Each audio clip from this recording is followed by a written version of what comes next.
அனைவருக்கும் வணக்கம். நான் ஜோதிடர் தமிழரசன் பேசுகிறேன்.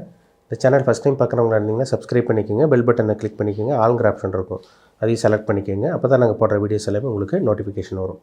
இன்றைக்கி நம்ம இந்த வீடியோவில் எதை பற்றி பார்க்க போகிறோன்னா, விருச்சக ராசிக்காரங்களுக்கு இந்த 2026ஆம் ஆண்டு எப்படி இருக்கும், உங்களுக்கு என்னென்ன விஷயங்கள் உங்களுக்கு பாசிட்டிவாக இருக்கும், எந்த விஷயத்தில் கவனமாக இருக்கணும், அதே மாதிரி எந்த ராசிக்காரங்க உங்களுக்கு சப்போர்ட் பண்ணுவாங்க, உதவி செய்வாங்க, எந்த ராசிக்காரங்க உங்களுக்கு நம்பிக்கை துரோகம் செய்வாங்க, முதுகில் குத்துவாங்க, இது எல்லாமே நம்ம வீடியோவில் தெளிவாக பார்த்துடலாம். சரிங்களா? பொதுவாக விருச்சக ராசிக்காரங்க உங்கள் ராசிக்கு வந்து பாருங்கள், காலப்புருஷ தத்துவப்படி 8ஆம் ராசி தான் நீங்கள் விருச்சக ராசி. சரிங்களா? 8ஆம் ராசியில் பிறந்தவங்க வந்து பார்த்திங்கன்னா பொதுவாகவே 8ங்கிறது ரகசிய நடவடிக்கை. விருச்சகங்கிறது பாருங்கள், உங்கள் ராசி சின்னமே தேல் தான். ரகசிய நடவடிக்கை கொண்டவங்க தான் விருச்சக ராசிக்காரங்க. மறைமுகமாக இருப்பாங்க, சீக்ரெட்டை மெயின்டைன் பண்ணுறவங்க, ரகசியத்தை பாதுகாக்கிறவங்க விருச்சக ராசிக்காரங்க. விருச்சக ராசிக்காரங்க ஒரு விஷயத்தை நம்பி சொன்னால் அவங்க வெளியே அவ்வளோ சீக்கிரம் சொல்ல மாட்டாங்க. அவங்க இருக்கிற இடம் தெரியாது, அமைதியாக இருப்பாங்க, பொறுமையாக இருந்து காரியத்தை சாதிப்பாங்க. நிறைய நண்பர்கள் சேர்த்து வச்சுருப்பாங்க விருச்சக ராசிக்காரங்க. ஹெல்ப் பண்ணால் முன்னாடி போய் நிற்பாங்க. அப்பேற்பட்ட ராசிங்க விருச்சக ராசி. குழப்பம், ஆனால் குழப்பவாதி. ஏன்னா சந்திரன் நீச்சம் அடையக்கூடிய ராசிங்கிறனால ஒரு மைண்டு ஸ்டடியாகவே இருக்காது. படப்படப்படன்னு ஆத்திரப்பட்டு அவசரப்பட்டு ஒரு சில விஷயங்களை செஞ்சுருவாங்க. அதுக்கப்புறம் ஏன்டா பண்ணோம், ஏன் அவசரப்பட்டோம், ஏன் இப்படி நம்ம பண்ணோன்னு ஃபீல் பண்ணுறவங்க தான் இந்த ராசிக்காரங்க. மைண்ட் ஒரு ஸ்டடி இருக்காதுங்க, ஒரு அப்படியே குழப்பத்திலே இருக்கும். எப்போயும் மைண்ட் ஒரு தெளிவாகவே இருக்க மாட்டாங்க இந்த ராசிக்காரங்க. இருக்கிற இடம் தெரியாது. ஒரு சில பேர்லாம் சொல்கிறாங்க பாருங்கள், அவன் இருக்கிற இடமே தெரியாதுன்னு சொல்கிறாங்க பார்த்தீங்களா? அப்பேற்பட்ட ராசி தான் இந்த விருச்சக ராசிங்க. சீக்கிரட்டை மெயின்டைன் பண்ணுவாங்க, இருக்கிற இடம் தெரியாது, எந்த இடத்துல அவங்க என்ன பண்ணுவாங்க, எப்படி நடந்துக்குவாங்கன்னு அவங்களுக்கே தெரியாது. திடீர்னு சில விஷயங்கள் செஞ்சுட்டு அதுக்கப்புறம் வருத்தப்படுறவங்க தான் விருச்சக ராசிக்காரங்க. அது நல்லதோ கெட்டதோ ஒரு வேகமாக செஞ்சுருவாங்க. வேகமாக ஒரு விஷயத்தை பிடிவாதம் பிடிச்சிட்டாங்கன்னா அந்த விஷயத்தை செஞ்சே தீரணும். அதுக்கப்புறம் ஃபீல் பண்ணுறவங்க தான் அந்த விருச்சக ராசிக்காரங்க. நிறைய தியாக மனப்பான்மை உள்ளவங்கன்னு சொல்லலாம். சரிங்களா? அதாவது தன்னை அர்ப்பணிக்கிறது, தியாகம் பண்ணுறது, அடுத்தவங்களுக்காக விட்டு கொடுத்து போகிறது, இதெல்லாமே தன்னோட நெருங்கியவங்ககிட்ட, தனக்கு பிடிச்சவங்ககிட்ட மட்டும் அவங்க செய்வாங்க இந்த ராசிக்காரங்க. அதோட குணமே அப்படி தான். இந்த ராசிக்கு பாருங்கள், இந்த மாதம், இந்த வருடமெல்லாம் அந்த மே மாதம் முடிஞ்சு ஜூன் மாதத்துலேருந்து நிறைய மாற்றங்கள் நடக்கும். ஏன்னா ராசிக்கு 8ஆம் இடத்துல இருக்க குரு 9ஆம் இடத்துக்கு போயிடுவார். உங்கள் ராசிக்கு 5ஆம் இடத்துல சனி இருக்கார், 4ல் ராகு இருக்கார், உங்கள் ராசிக்கு 10ஆம் இடத்துல கேது இருக்கார். 10ல் கேது இருக்கிறதுல ஒரு மாற்றம், தொழிலில் மாற்றம் அப்படி டக்குன்னு கொடுக்கும் இந்த வருஷம். நீங்கள் பொறுமையாக இருந்ததுக்கு இந்த வருஷம் ஒரு சிறப்பான ஒரு வருஷமாக இருக்கும் உங்களுக்கு. ஏன்னா விருச்சகங்கிறது பொறுமையாக இருந்து காரியத்தை சாதிப்பாங்க, அவசரமே பட மாட்டாங்க அவ்வளோ சீக்கிரம். அந்த மாதிரி ஒரு ராசி விருச்சக ராசிக்காரங்க. சரிங்களா? இந்த ராசிக்கு வந்து பாருங்கள், 9ஆம் இடத்துக்கு குரு வரனால நிறைய மாற்றங்கள், நிறைய ஒரு முன்னேற்றமான ஒரு வருடம் சொல்லிடலாம். அதிர்ஷ்டம் இருந்த ஒரு வருடமாக உங்களுக்கு இருக்கும். காசு பணத்தை பார்க்காதவங்க, கடன் உச்சக்கட்டமாக இருந்தவங்களுக்கெல்லாம் விடிவு காலம் பிறக்கக்கூடிய நல்ல ஒரு வருடம். கடன் அடைக்கக்கூடிய வாய்ப்பு உருவாகும், அதிர்ஷ்டம் கிடைக்கக்கூடிய வாய்ப்பு உருவாகும். வேலை இல்லாமல் இருக்கவங்களுக்கு இந்த வருஷம் நல்ல வேலை கிடைக்கும். தொழிலில் வந்து பார்த்திங்கன்னா நல்ல அப்படி படிப்படியாக வளர்ச்சி இருக்கும் உங்களுக்கு. இதெல்லாமே இந்த வருஷம் உங்களுக்கு கிடைக்க போகுது. 9ஆம் இடத்துல குரு இருங்க, 12 வருஷத்துக்கு ஒரு தடவை தான் அந்த அமைப்பு. கடகத்தில் குரு உச்சமடைகிறனால நிறைய மாற்றங்கள் நடக்கும் இந்த வருஷம். சரிங்களா?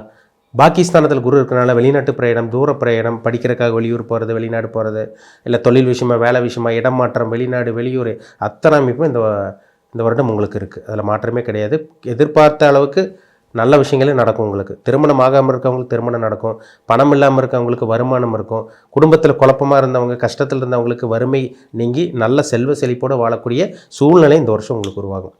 ஒரு சில ராசிக்காரங்க விருச்சக ராசிக்காரங்களும் செட் ஆவாங்க. பொதுவாகவே மேச ராசிக்காரங்க, விருச்சக ராசிக்காரங்க பிரச்சனை வந்தால் கூட அண்டர்ஸ்டாண்டிங் கூட போயிடுவாங்க. தனுசு ராசி, மீன ராசிக்காரங்க உங்களுக்கு செட் ஆயிடுவாங்க. அதே மாதிரி வந்து பார்த்திங்கன்னா உங்களுக்கு கடக ராசி, சிம்ம ராசியெல்லாம் உங்களுக்கு செட் ஆவாங்க. இந்த 6 ராசியெல்லாம் உங்களுக்கு ஒரு நல்ல ஒரு அப்படியே பிரச்சனை வந்தாலும் அட்ஜஸ்ட் பண்ணி போகக்கூடிய ராசியாக உங்களுக்கு இருக்கும். ஆனால் ஒரு சில ராசி நீங்கள் கை நீட்டி கேட்டால் உதவி செய்வாங்க.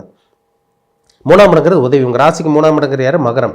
அப்போ விருச்சக ராசிக்காரங்க, விருச்சக லக்னக்காரங்க, நீங்கள் மகரம் அல்லது மகர ராசிக்காரங்கிட்ட ஹெல்ப் கேட்டு பாருங்கள், கண்டிப்பாக உங்களுக்கு சப்போர்ட் பண்ணுவாங்க. ஏன்னா 3ஆம் இடங்கிறது கையை குறிக்கிற இடம். கேட்டால் கையை நீட்டி உதவி கேட்கக்கூடிய இடம் இந்த 3ஆம் இடம் தான். ஏன்னா 3ஆம் இடங்கிறது உதவி குறிக்கிற இடம், தன்னம்பிக்கையை குறிக்கிற இடம் 3ஆம் இடம். அப்போ மகர ராசி, மகர லக்னக்காரங்க இந்த வருடம் உங்களுக்கு கண்டிப்பாக சப்போர்ட் பண்ணிடுவாங்க. சரி, கேட்காம கிடைக்கக்கூடிய உதவி, அதாவது கஷ்டம், பிரச்சனையில் இருக்க கஷ்டம்னு ஒரு சில பேருக்கு தெரிஞ்சால் கூட சில பேர் கண்டுக்காமல் போவாங்க. ஒரு சில பேர் முன்னாடி வந்து தானாக வந்து சரி நான் இருக்கேன்ப்பா, உனக்கு சப்போர்ட் பண்ணுறேன், நான் உனக்கு சப்போர்ட் பண்ணுறேன், நான் உனக்கு ஹெல்ப் பண்ணுறேன்னு சொல்லுவாங்க. அது எந்த ராசிக்காரங்கன்னா கடக ராசி தான் உங்களுக்கு. உங்கள் ராசிக்கு 9ஆம் ராசி யார்? கடகம். கடக ராசி அல்லது கடக லக்னக்காரங்க உங்களுக்கு தானாக முன் வந்து சப்போர்ட் பண்ணுறவங்களாம் இருப்பாங்க. அதனால் கவலைப்படாதீங்க. கடக ராசி, கடக லக்னத்தில் பிறந்தவங்க இயல்பாகவே உங்களுக்கு இறக்க குணம் இருக்கும். அது உங்கள் ராசிக்கு நட்பு ராசி வேறு. அது பாகிஸ்தானம் 9ஆம் ராசிங்கிறதுனால கேட்காம கிடைக்கக்கூடிய உதவி 9ஆம் இடம், கேட்டால் கிடைக்கக்கூடிய உதவி வந்து பார்த்திங்கன்னா 3ஆம் இடம். அப்போது மகர ராசி, மகர லக்னத்தில் பிறந்தவங்களும் கடகராசி கடக லக்னத்தில் பிறந்தவங்களும் உங்களுக்கு சப்போர்ட் பண்ணுவாங்கன்னு அர்த்தம். சரிங்களா? அதனால் இந்த 2 ராசிக்காரங்களுக்கு இந்த வருஷம் சப்போர்ட் பண்ணக்கூடிய வாய்ப்புகள் உங்களுக்கு அதிகமாக இருக்குது. ஏன்னா 3ஆம் இடங்கிறது உதவி, 9ஆம் இடங்கிறது தானாக முன் வந்து செய்யக்கூடிய உதவி இந்த 9ஆம் இடம். இதெல்லாம் உங்களுக்கு பக்காவாக இருக்குங்க. சரிங்களா? இந்த வருஷமே உங்களுக்கு நல்லாயிருக்கும், கவலைப்படாதீங்க. ஜூன் மாதம் வரைக்கும் கொஞ்சம் மந்தமாக போயிட்டு இருந்தால் கூட மே மாதம் முடிஞ்சு ஜூன் மாதம் ஆரம்பத்திலே ஒரு சில மாற்றங்கள், திடீர் மாற்றங்கள்லாம் உங்கள் வாழ்க்கையில் நடக்கும். ஒரு சில பேர் மட்டும் முதுகில் குத்துவாங்க, அவங்ககிட்ட மட்டும் கொஞ்சம் கவனமாக இருங்க. ஏன்னா உங்கள் ராசிக்கு வந்து மிதுன ராசி ஆகவே ஆகாது. முதுகில் குத்தக்கூடிய ராசியில் மிதுன ராசி தாங்க நம்பர் 1. ஏன்னா விருச்சகத்துக்கு வந்து மிதுனம் ஆகவே ஆகாது. ஏன்னா புதனுடைய ராசி மிதுனம், விருச்சகம் வந்து செவ்வாயோடது, ஜென்ம பகை, ஜென்ம விரோதி. நீங்கள் நோட் பண்ணி பாருங்கள், உங்களுக்கு விருச்சக ராசிக்காரங்களுக்கு மிதுன ராசிக்காரங்க ஆகவே ஆகாது. உங்கள் மைண்ட் செட்டு வேறு, அவங்க மைண்ட் செட்டு வேறு, அவங்க மனநிலை வேறு, உங்கள் மனநிலை வேறு, உங்கள் டேஸ்ட் வேறு, அவங்க டேஸ்ட் வேறு, ரசனையே மாறும், எல்லாமே மாறும். அதனால் மிதுன ராசி மிதுன லக்னத்தில் பிறந்தவங்களுக்கு உங்களுக்கு ஆகவே ஆகாது. அந்த ராசிக்காரங்கிட்ட மட்டும் கொஞ்சம் கவனமாக இருங்க. சரிங்களா? அவங்க தான் ஒரு சில பிரச்சனைகள் கொடுப்பாங்க, உங்களுக்கு அண்டர்ஸ்டாண்டிங்கே இல்லாமல் போகும், சுத்தமாக ஒத்தே வராது. அவங்ககிட்ட மட்டும் கொஞ்சம் கேர்ஃபுல்லாக இருக்கும். சரிங்களா? மற்றபடி இந்த வருஷம் ஒரு நல்ல ஒரு வருஷம், சிறப்பான வருடமாக இருக்கும். 9ஆம் இடத்துக்கு வரக்கூடிய குரு அதிர்ஷ்டம் நிறைந்த குருவாக உங்களுக்கு இருக்கிறதுனால பணம், வருமானம், பொருளாதார முன்னேற்றம், அதிர்ஷ்டம், திருமணமாகாமல் இருக்கும் திருமணம் நடக்கிறது, புத்திர பாக்கியம் கிடைக்கிறது, வேலை கிடைக்கிறது, தொழில் மாற்றம், இடம் மாற்றம், வெளிநாட்டு பிரயாணம், அத்தனை அமைப்புமே இந்த வருடம் விருச்சிக ராசிக்காரங்களுக்கு இருக்க போகுதுங்கிறதுல சந்தேகமே கிடையாது. உங்கள் ஜாதகம் நல்லா இருந்தால் மட்டும், உங்கள் ஜாதகம் நல்லா இருக்கணும், சப்போர்ட் பண்ணணும். ஏன்னா இது ஒரு பகுதி, கோச்சாரங்கிற ஒரு பகுதி. உங்கள் பிறப்பு ஜாதத்தில், ஜனன ஜாதத்தில் என்ன வாங்கிட்டு வந்தீங்க, என்ன கர்மாவை வாங்கிட்டு வந்தீங்க, அந்த கர்மாவுக்கு தகுந்த மாதிரி இப்போ சில விஷயங்கள் நடந்துகிட்ருக்கும். நீங்கள் குட் கர்மாவில் பிறந்திருக்கீங்களா, பேட் கர்மா, நல்ல கர்மாவோ கெட்ட கர்மாவோன்னு சொல்லுவாங்க. நல்ல தசாபுத்தி போயிட்டுருக்கா, கெட்ட கிரகத்தோட தசாபுத்தி போயிட்டுருக்கா, அதுக்கு தகுந்த மாதிரி தான் உங்கள் தலையெழுத்து விதி போயிட்டுருக்கும். சரிங்களா?